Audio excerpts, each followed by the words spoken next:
새아침의 말씀입니다. 서울시 양천구 곰달래로 새물교교회 이정철 목사입니다. 하나님께서 허락하신 새날 새아침 주님의 이름으로 문안드립니다. 오늘 하루도 주님보다 앞서지 않고 성령 따라 승리하는 하루 되시기를 축복합니다. 베드로후서 1장 5절에서 7절 본문으로 성장하는 재미 아세요? 제목으로 말씀 전하겠습니다. 붐비는 지하철 노약자석에 앉아 계신 두 어르신의 대화가 참 인상적입니다. 먼저 중절모 쓰신 어르신께서 묻습니다. 그래 자네 요즘 무슨 재미로 사나? 그러자 친구분께서 대답하십니다. 다 늙어서 재미는 무슨 재미? 그냥 손자보는 재미, 산에 가는 재미, 바둑 두는 재미 다 똑같이 뭐. 두 분의 계속되는 대화를 들으면서 문득 저 자신에게 질문해 봅니다. 맞아, 나는 요즘 무슨 재미로 살고 있지?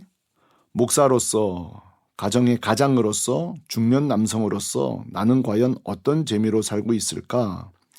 생각해보니 하는 일은 참 많은데 과연 재밌게 하고 있냐 하는 본질적인 질문 앞에 머뭇거려집니다. 영화 아웃 오브 아메리카의 원작자 아이작 디넨센은 그런 말을 했다죠. 자기 인생을 재미있게 이야기할 수 있다면 그는 잘 살아온 인생이다 라고 말입니다.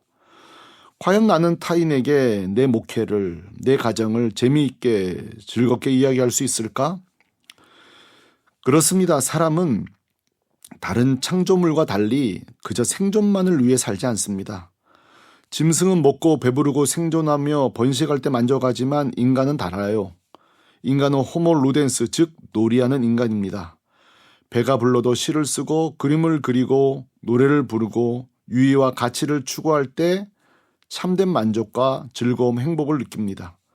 그래서 파스칼은 인간이 최고의 가치이신 하나님을 만날 때 비로소 더 이상 채울 수 없는 충만한 단계, 즐거움에 이르게 된다고 말했습니다. 그런 의미에서 요즘 무슨 재미로 사나? 이 질문은 단순한 일상의 인사가 아니라 인간이 마땅히 추구해야 될 매우 본질적인 질문입니다. 요즘 나는 어떤 가치를 추구하고 있는가? 어떤 즐거움을 누리고 있는가? 나는 하나님 안에서 어떤 영적 기쁨과 즐거움을 누리고 있는가? 애청자 여러분, 한번 질문해 보시기 바랍니다. 만약 나는 무슨 재미로 사는지 모르겠는데요. 이런 생각이 드신다면 위축되실 필요 없습니다. 왜냐하면 오늘 본문에서 베드로 사도가 우리가 앞으로 누려야 될 즐거움, 추구해야 될 참된 재미, 성도가 세월이 흐르며 반드시 맛보아야 할 재미를 추천하고 있기 때문입니다.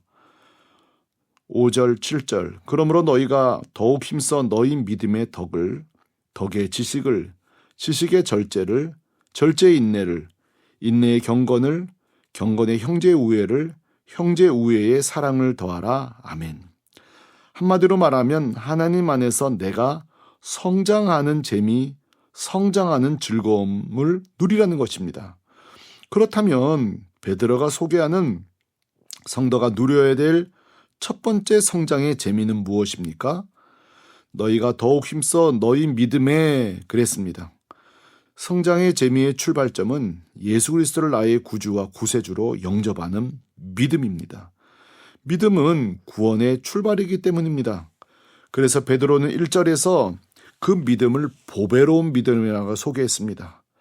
애청자 여러분, 우리가 교회에 출석하고 예배드리며 성도들과 교제하는 것만으로 신앙이 완성되는 것이 결코 아닙니다. 가장 중요한 것은 예수 그리스도를 나의 주와 구세주로 영접하는 믿음입니다. 성도는 그 믿음이 점점 성장하는 재미로 살아야 합니다.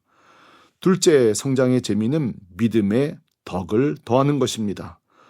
여기서 말하는 덕은 도덕적 탁월함을 의미하는데 이것은 도덕적으로 완벽한 사람이 되라는 뜻이 결코 아닙니다. 다만 정욕적이고 세속적이었던 우리의 양심이 드디어 회복되기 시작하고 가치와 삶의 방향이 점점 달라지는 성장을 말합니다. 성도는 내 말과 생과 가치관이 덕스러움으로 바꿔가는 그 변화를 맛보는 재미로 살아야 합니다. 이것이 없다면 교회와 성도는 세상으로부터 조롱을 받게 될 것입니다. 셋째의 성장의 즐거움은 지식입니다. 여기서 말하는 지식은 단지 많이 아는 박식함이 아니라 하나님의 뜻을 알아가는 깊은 통찰력을 의미합니다. 이 밖에도 성도가 누려야 될 성장의 재미는 절제, 인내의 성장, 경건의 성장, 형제의 우애, 마지막으로 사랑의 성장입니다.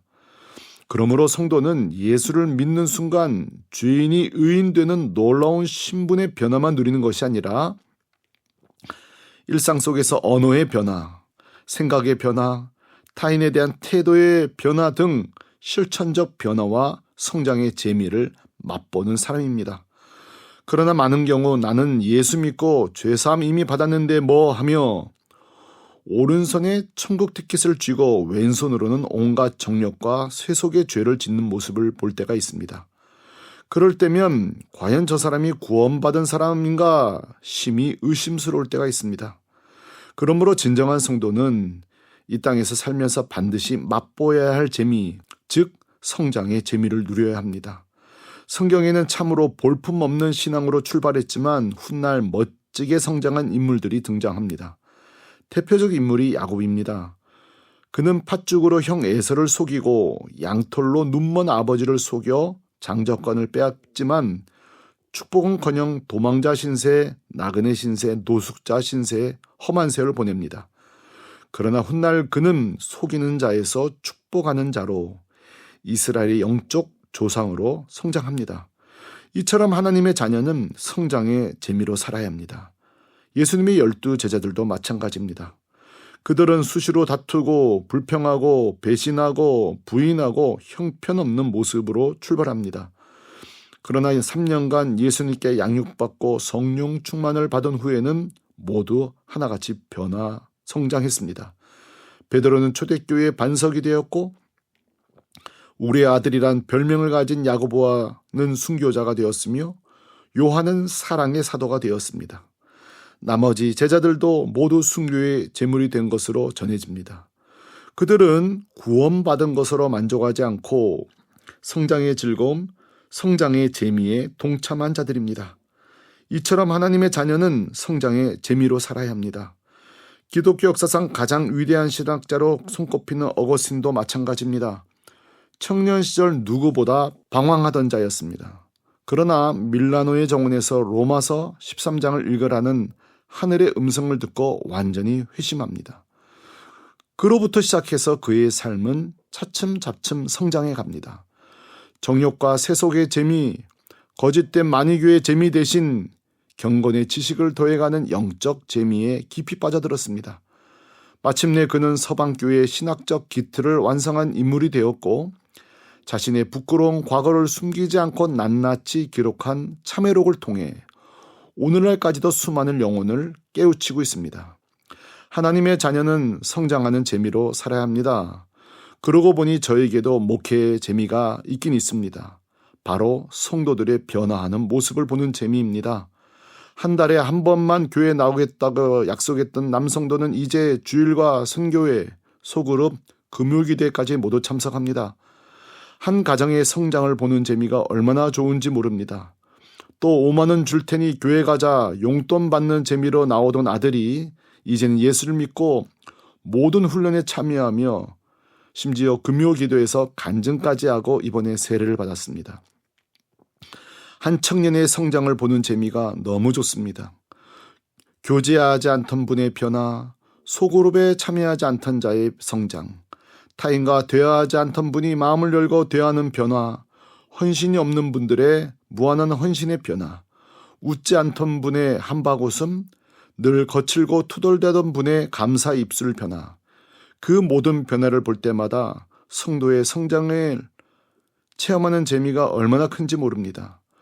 우리에게 즐거움은 참 많지만 예수님 다시 오시는 날까지 믿음의 성장, 인격과 성품의 성장, 내가 자라나는 재미, 변화되는 재미로 사는 여러분 되시기를 축복합니다. 아멘. 새 아침의 말씀, 서울시 양천구 곰달래로 새물교교회 이정철 목사였습니다.